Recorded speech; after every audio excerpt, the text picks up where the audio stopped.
શબ્દો શીખીશું અને વાક્યો શીખીશું. એ પણ કયા? તો દીર્ઘ ઉવાળા. બરાબર? તો અગાઉના વિડિયોમાં આપણે દીર્ઘ ઉવાળો કક્કો શીખી ગયા છે. બરાબર? તો આજે આપણે શબ્દો અને વાક્યો શીખીશું. તો ચાલો આપણે અહીંયા બોલતા જઈશું અને લખતા જઈશું. તો ચાલો સૌપ્રથમ આપણે શબ્દો જોઈએ. ઓકે? તો ચાલો અહીંયા આપણે લખીશું કે પતંગનો પ. પતંગનો પ. પતંગના પને આપણે શું કરીશું? દીર્ઘ કરીશું.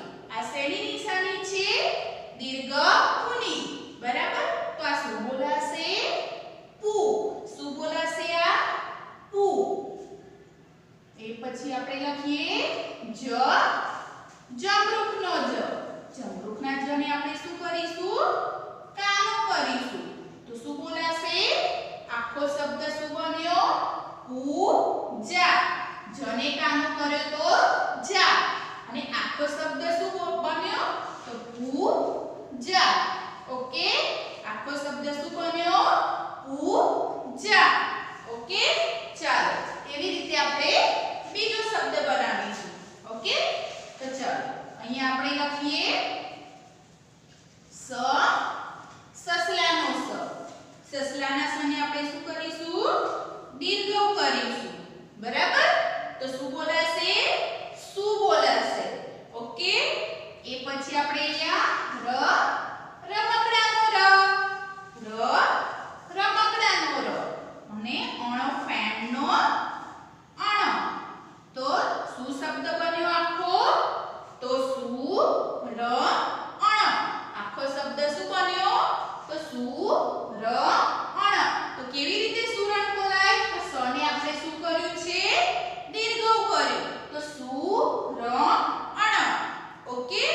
ચાલો આપણે હવે આગળ જોઈએ. તો આગળ જોઈએ હવે. તો નગારાનો ન. નગારાનો ન. એને આપણે શું કરીશું? દીર્ઘ કરીશું. તો આને શું બોલાશે? નો. તો તપેલીનો ત. તપેલીનો ત. ફરી નગારાનો ન. તો આખો શબ્દ શું બન્યો? સાથે બોલવું હોય તો કેવી રીતે બોલીશું? તો નું ત ન. નું ત ન. ઓકે? સૌપ્રથમ કયો શબ્દ બનાવ્યો આપણે? તો પૂજા. ત્યારબાદ આપણે સુરણ. નું ત ન. ઓકે? આગળ આપણે જોઈએ હવે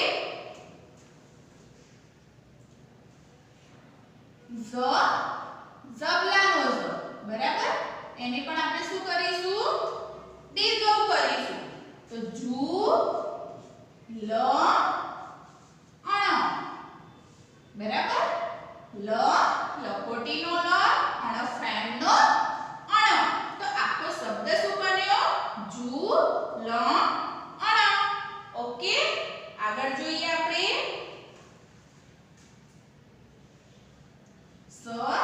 સસલાનો સ. સસલાનો સ.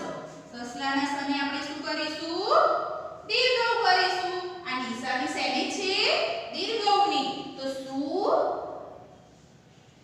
ચકલીનો ચ અને નગારાનો ન. તો આખો શબ્દ શું બન્યો? સુ ચ ન. જોઈન્ટમાં શું બોલીશું આપણે? તો સુ ચ ન. ઓકે? અને હવે લાસ્ટમાં જોઈએ દડાનો દ. દડાના દ ને શું કરીશું? દીર્ઘ કરીશું. તો આને શું બોલાશે? દુ બોલાશે. શું બોલાય આને? દુ બોલાય.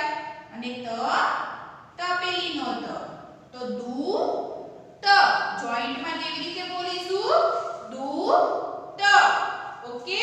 તો પૂજા સુરણ નું ત ન. જુ લ અણ સુ ચ ન. અને લાસ્ટમાં દુ ત. ઓકે? તો આજે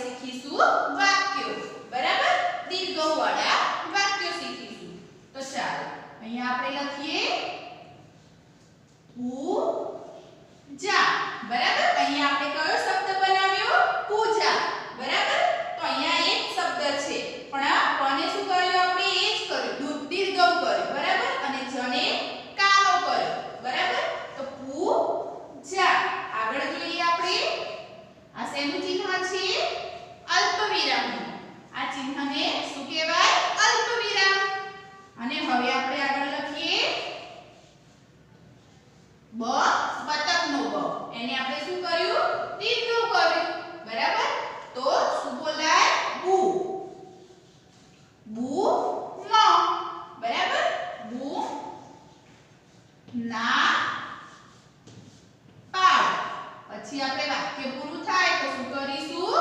પૂર્ણ વિરામ. આ ચિહ્ન છે પૂર્ણ વિરામનું છે અને આ ચિહ્ન છે અલ્પ વિરામનું છે. તો આખું વાક્ય આપણે કેવી રીતે બોલીશું? તો પૂજા બૂમ ના પાડ. બરાબર? પૂજા બૂમ ના પાડ. ઓકે, હવે આગળ જોઈએ બીજું શબ્દ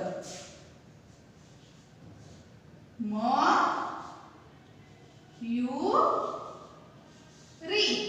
બરાબર? મયુરી. યને આપણે શું કર્યું છે? તો દીર્ઘ ઉની નિશાની કરી છે. બરાબર? અને ર બગડાના રને શું કર્યું છે? દીર્ઘ ઈ કરી છે. આ શેની નિશાની છે? દીર્ઘ ઈ ની નિશાની. પછી આગળ જોઈએ મયુરી. પછી આપણે શું કરવાનું? અલ્પ વિરામ. શું કરીશું આપણે? અલ્પ વિરામ.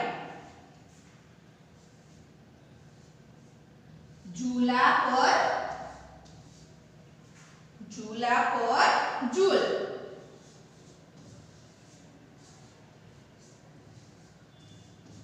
પછી લાસ્ટમાં આપણે શેની નિશાની કરીશું? પૂર્ણ વિરામની. તો આખું વાક્ય આપણે શું બોલીશું? કે મયુરી ઝૂલા પર ઝૂલ. બરાબર?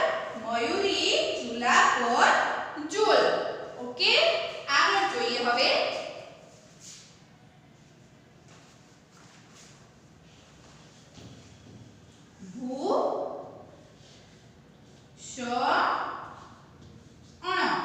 ભૂષણ. કેવી રીતે આપણે બોલીશું?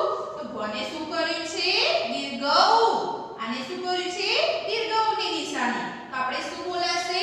ભૂ. પછી શ અણ. તો આખું શબ્દ શું બોલાય? ભૂષણ. પછી આગળ જોઈએ અલ્પ વિરામ. જા સુ દ લાવ. પછી શું કરવાનું? પૂર્ણ વિરામ. ભૂષણ જાસૂદ લાવ. બરાબર? તો ભૂષણ. બરાબર? ભૂષણ જાસૂદ લાવ.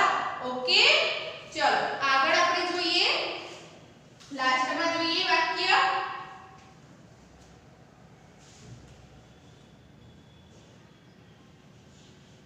પિયુષ. પછી કરીશું અલ્પ વિરામ. ખજૂર ખા. પછી લાસ્ટમાં કરીશું પૂર્ણ વિરામ. બરાબર? તો આખું વાક્ય કેવી રીતે આપણે બોલીશું? તો જુઓ કે પિયુષ ખજૂર ખા. બરાબર?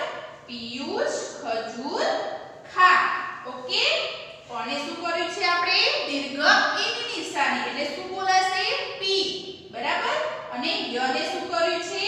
દીર્ઘ ઉ ની નિશાની એટલે શું બોલાય? યુ બોલાશે. તો પિયુષ ખજૂર ખા. બરાબર? ઓકે, ચલો ફરી એકવાર જોઈએ કે શબ્દોમાં પૂજા, સુરણ, નૂતન, ઝૂલણ, સૂચન અને દૂધ. બરાબર? હવે એકવાર વાક્ય જોઈએ તો પૂજા બૂમ ના પાડ.